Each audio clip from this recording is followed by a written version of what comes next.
Liberty Tamil நேயர்களுக்கு வணக்கம். நாம் தமிழர் கட்சியின் ஒருங்கிணைப்பாளரான சீமான் அவர்கள் திராவிட பிள்ளைகளை கையேந்த வைப்பதற்காகவே தமிழ் புதன்வன் திட்டம் கொண்டு வரப்பட்டதாக சொல்லி ஒரு விமர்சனமானது செஞ்சுருக்காங்க. இதை பற்றி மக்கள் என்ன நினைக்கிறாங்கன்றதை கேட்டு தெரிஞ்சுக்கலாம் வாங்க. அது நல்லது தான்.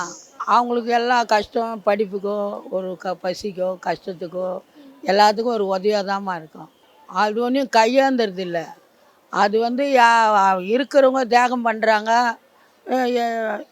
இல்லாதவங்க வாங்கி அதை பயன்படுத்துகிறாங்க. அது அவங்களா ஒன்றையும் போய் கேட்குறது தான் தர்மம். அவங்களா ஒன்றையும் போய் கேட்கலையே, கொடுக்குறத யார் வேணாலும் வாங்கலாம். அது ஒன்றையும் தர்மம்னு எப்படி சொல்ல முடியும்? ஏன்னா ஒன்று மட்டும் சொல்கிறோமா, தமிழ்நாட்டில் யார் வந்தாலும் யார் போனாலும் யார் எதிர்த்தாலும் தமிழ்நாடு நாடு இருக்கிறவர்களும் திமுக கொடி மட்டும் பறந்துக்கினே இருக்கும். அதை மட்டும் அழிக்க யாராலையும் முடியாது. பயனுடைய திட்டமாக தான் அவர் பண்ணினுக்கிறாரு. இவர் எல்லாமே ஏற்க மாதிரி தான் பேசுவார். சீமான் 1000 ரூபாய் கொடுக்குறாருனாக்கா அவங்க பஸ் செலவு வச்சுக்கலாம், டிஃபன் செலவு வச்சுக்கலாம், டீ செலவு வச்சுக்கலாம், ஏதோ ஒரு ஹெல்ப் பண்ணுறாரு. எல்லாமே பயனுடைய திட்டம் தான்மா.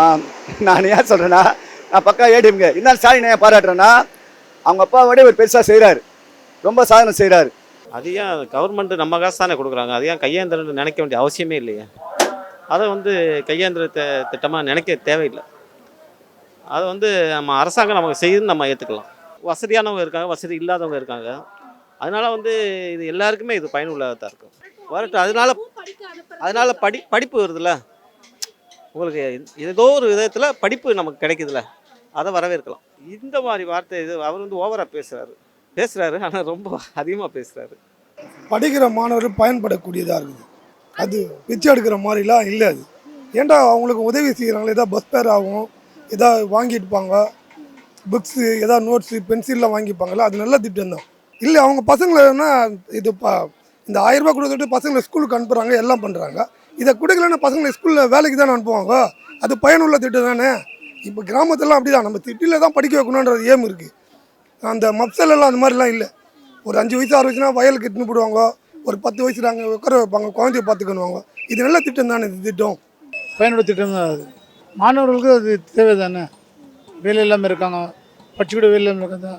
1000 ரூபாவும் இப்போ இதுன்னு 1 லட்ச ரூபா மாதிரி அது இப்போ இருக்க அந்த சூழ்நிலை இருக்குது. அவருக்கு தான் கேட்கணும் மேடம்.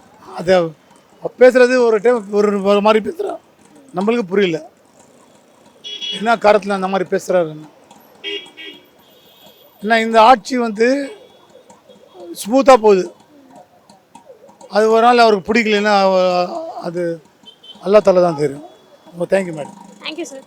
அது தமிழக அரசால் அறிவிக்கப்பட்ட இந்த திட்டம் வரவேற்கத்தக்க திட்டம். இது அவர் நாம் தமிழர் கட்சியினுடைய தலைவர் திரு சீமான் அவர்கள் சொல்வது முற்றிலும் புறம்பானது. அது ஏன் அந்த மாதிரி சொல்கிறாரு என்னன்னு தெரியல. கையேந்து திட்டம்னா எது கையேந்து திட்டம்? மாணவர்கள் கிராமப்புறங்களில் இதை வச்சே வர்றதுக்கு வாய்ப்பு இருக்குது. படிப்பு செலவு எல்லாமே உதவுது. ஆனால் தவறாகவே அதை புரிஞ்சுக்கிறாப்புல. என்னென்னு கண்டுபிடிக்க முடியலை அவருக்கு. என்னென்னு கண்டுபிடிக்க முடியலை. ஒரு வளர்ந்து வரும் ஒரு நல்ல தலைவராக இருந்தார். ஆனால் இந்தளவுக்கு மோசமாக போயிட்டார் அவர். இனிமேல் பேசாமல் அவர் கட்சியினுடைய வளர்ச்சியை பார்க்கலாமே தவிர இந்த மாதிரி சொல்ல வேண்டிய தேவை கிடையாது. ஆனால் அரசு செய்தது நல்ல வரவேற்கத்தக்க விஷயம். இது மாணவர்களுக்கு இது ஒரு உந்துதல் சக்தியாக இருக்குது, உதவிகரமாகவும் இருக்குது. ஆமாம், அவர்களுக்கு அன்றாட பெற்றோர்களை கேட்காம அவருடைய பஸ் பேரு மற்ற புக்கு பெண்ணெல்லாம் வாங்கிக்கிறதுக்கு ஒரு வாய்ப்பு அதை ஏற்படுத்துது. மற்றபடி அன்றாட ஒரு துணிமணிகளை நம்ம இந்த இடத்துல பயன்பாட்டுக்கு தன்னைத்தானே உறுதிப்படுத்தி கொள்றதுக்கு ஒரு வாய்ப்பாக இருக்குது. ஒரு ஆயத்தப்படுத்தி கொள்ளலாம் மாணவர்கள். அது திட்டம் நல்ல திட்டம் தான். கையேந்து திட்டம்லாம் கிடையாது. கையேந்து திட்டம்னு சொல்கிறது விடுதலை புலிகள்கிட்ட போய் கையேந்தினது இவர் தான். நாடாக கையேந்தினது இவர் தான். இவர் சொல்கிறத பற்றி நம்ம அது பெருசாக நினைக்கவே கூடாது. இவன் ஒரு தமிழனாகவே நம்ம நினைக்கிறது அருகதை இல்லாத விஷயம். தமிழனை நினைக்கவே கூடாது. நினைக்காத ஒரு மனிதன். கல்வி கட்டணம் முடியாத பசங்க இருப்பாங்க, அவங்க அப்பானால கட்டண முடியாது, அதெல்லாம் அவங்க கட்டுவாங்க, வைப்பாங்க, எல்லாமே பண்ணுவாங்க. அதுதான் அது. ஏதோ ஒரு அன்புக்கோ பாசத்துக்கோ ஒரு கடமைக்கே கொடுக்குறாங்கன்னா அதை பிள்ளைங்க விரும்பி வாங்குறாங்க. அதை போய் தர்மம்னு சொல்லக்கூடாது, அது பெரிய தப்பு. காலை உணவு, மதிய உணவு, இந்த மாதிரி பைசா கொடுக்கறது, இதனால கவர்மெண்ட் செஞ்சாலும் மக்களுக்கு வந்து படிப்பு வருது, அது வந்து வரவேற்கத்தக்கது. அதனால ஒன்றும் இல்லை. மாணவர்களுக்கு செலவு அந்த மாதத்துக்கான செலவுகள் வரும்ல, அதில் கொஞ்சம் அட்ஜஸ்ட் ஆகும். அதனால் கொஞ்சம் அந்த வெயிட் ஆகுறது கொஞ்சம் குறையும். அதனால் வந்து இதை ஏற்றுக்கலாம், நல்லா இருக்கு. சீமானை பற்றி நான் பேசுறது எதுவுமே இல்லை. அவர் என்ன சொல்கிறாருனாக்கா, நான் தான் ராஜா, நான் தான் மந்திரின்றாரு. அதெல்லாம் வேலைக்கு ஆகாது. இவரோட விஜய் பெரியாள் ஆகிடுவார். அழிக்க முடியாத கட்சி 2 கட்சி யாருன்னா அதிமுக, திமுக தான். அதுக்கு அடுத்தது விஜய் பெரியாள் ஆகிடுவார். காலை உணவு, மதிய உணவு, இந்த மாதிரி பைசா கொடுக்கறது, இதனால கவர்மெண்ட் செஞ்சாலும் மக்களுக்கு வந்து படிப்பு வருது, அது வந்து வரவேற்கத்தக்கது. அதனால ஒன்றும் இல்லை. மாணவர்களுக்கு செலவு அந்த மாதத்துக்கான செலவுகள் வரும்ல, அதில் கொஞ்சம் அட்ஜஸ்ட் ஆகும். அதனால் கொஞ்சம் அந்த வெயிட் ஆகுறது கொஞ்சம் குறையும். அதனால் வந்து இதை ஏற்றுக்கலாம், நல்லா இருக்கு. சூப்பர்மா. பிள்ளைங்க ஸ்கூலுக்கு போகிறதுனால பெரிய பெரிய பெருமை தானேம்மா. இந்த காலத்தை படித்தாதாம்மா. என்ன தான் நீங்கள் படிக்கணும், படிக்காத போனால் கூட ஒரு வேலைக்கு போனாலும் நஞ்சு கொடுத்து தான் வேலைக்கு போகணும். நீ படிச்சுட்டு தனி மாதிரிலாம் போனீங்கன்னா அது தனி பெருமை. ஆமாம், டியூஷன் ஃபீஸ் கொடுக்குறாங்களே அது வந்து ப்ரைவேட் தானே, அது தனிப்பட்ட ஆள் தானே. அது வீட்டில் கொடுக்க முடியாது பேரண்ட்ஸ். இது கொடுக்குறாங்களே அது கொஞ்சம் பயனுள்ளது தானே. அவன் எத்தனை வருஷம் முடிக்கிறானோ, அவன் 2 வருஷம் முடியாது, 2 வருஷம் போதும் இல்லை அவனுக்கு. அதுலேயே நிறைய பேர் இன்க்ரீஸ் ஆகி வரானுங்கள. இப்போ இவன் முடிச்சுட்டான்னு நினச்சிக்க, இவன் 2 வருஷம் முடிச்சுட்டான் பரவாயில்ல, அவனுக்கு அவன் லைஃப்பில் முன்னுக்கு வந்துடுவான். அடுத்ததை பொறுத்து பார்த்துக்கலாம்ல. இவர் இருக்கிற வரையிலும், சிஎம் இருக்கிற வரையிலும் அது பரவாயில்ல. இது நல்ல ஸ்கீம் தான். அதான் அரசியல்.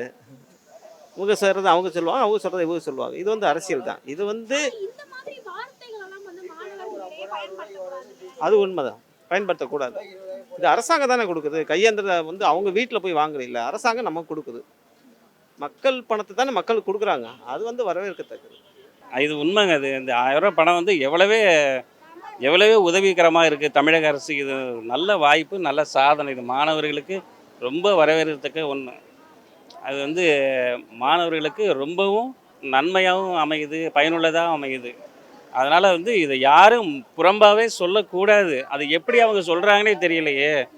அது வந்து சொல்கிறது தவறு. அது வந்து அவருடைய போக்கு சரியில்லையே. அவர் வந்து நல்லவர், வளர்ந்து வந்தார். ஆனால் இப்போ பாராளுமன்ற தேர்தலில் வந்து 3வது அணியாக அவர் வந்தார். எல்லாருமே மக்கள்லாம் பார்த்துக்கிட்டே இருந்தாங்க. திமுக, அதிமுக, அடுத்தது வந்து நாம் தமிழர் கட்சி பின்னாடியே திறத்திக்கிட்டே வந்தார். மக்கள் அவ்வளவு நம்பிக்கை இருந்தாங்க. இப்பொழுது மக்கள் நம்பிக்கை வந்து இழந்துட்டார். அவர் வந்து இந்த மாதிரி பேட்டி கொடுக்க தேவையில்லை. அவருடைய கட்சியை பலப்படுத்தலாம். அதனால் வந்து அவர் வந்து ஒரு எதுக்காக அப்படி பேசுகிறாரோ, இல்லை மற்றவருடைய தூண்டுகோளால் பேசுகிறாரா, இல்லை என்ன தன்னைத்தானே ஒரு பேசுகிறாராங்கிறது வந்து தெரியலை அவருக்கு வந்து. அதனால் வந்து அவர் திருத்திக்கிட்டு அவர் கட்சியை பலப்படுத்தலாம். அதனால் மக்கள் வந்து எல்லாமே நல்லா இருக்கிறாங்க, எல்லாமே கரெக்டாக இருக்கிறாங்க. அரசு வந்து எந்த வகையிலும் குறை கூற முடியாது. அரசு செய்கிறது எல்லாமே நல்ல திட்டங்கள் தான். அப்படி இல்லை, இவங்க ஆட்சி இருக்க வரல தான் அதுக்கு அவர் கொடுக்க போகிறான். அதுக்கப்புறம் அவன் என்ன பண்ண போகிறான்? அது மாதிரிலாம் இருக்காது இல்லை. இப்போ அவன் கொடுக்கும் போது பரவாயில்ல, அதை யூஸ் பண்ணிக்கிறான். அவ்வளோ அடுத்து வந்து யார் உட்காராங்களோ அவங்களுக்கு தான் முற்றிலும் இது பயன் உள்ளது தான். இந்த பஸ் இலவசம் விட முடியுமா? நல்லா கேளுங்க. எவ்வளோ நஷ்டம் தெரியுமா? நான் பிஎஸ்என்எல் வேலை செய்கிறேன் டெலிஃபோனில். நான் உட்காந்து 50,000 சம்பளம் வாங்குறேன்பா. ஆனால் அந்த பிடிசி பஸ் ஓட்டுறான்னு அவங்களுக்கு வந்து செட்டில்மெண்ட்டே கிடையாது. நஷ்டத்தில் ஓடுது. ஏன் நஷ்டத்தில் ஓடுது? சலுகைகள் கொடுத்துறாரு. எவ்வளோ பேர் தியாகம் பண்ணிக்கிறாரு. இதெல்லாம் பெரிய விஷயம். அதாவது கிராம பகுதிகளில் வந்து, ஊரக பகுதி, கிராம பகுதியில் வந்து ஸ்கூலுக்கு அனுப்புறதே ரொம்ப பெரிய பிரச்சனையாக இருந்துச்சு. காலை உணவு திட்டத்தில் கொஞ்சம் மதிய உணவு திட்டத்தில் கொஞ்சம் அனுப்பிச்சிருந்தாங்க. இப்போ இந்த 1000 ரூபா வந்தோன்னா பிள்ளைகள் நிறையா வருது. கவர்மெண்ட் ஸ்கூலுக்கு நிறையா வந்து நிறையா இதாகுது. அதனால் வந்து ஒரு நல்ல ஒரு பயனுள்ள திட்டம். எல்லாருக்கும் கல்வி, எல்லோரும் கல்வி கேட்பாங்க. யாரும் குழல் தொழில் செய்ய வேண்டிய அவசியம் இல்லாமல் ஆகி போயிடும். இதுதான் ஒரு நல்ல ஒரு திட்டம்.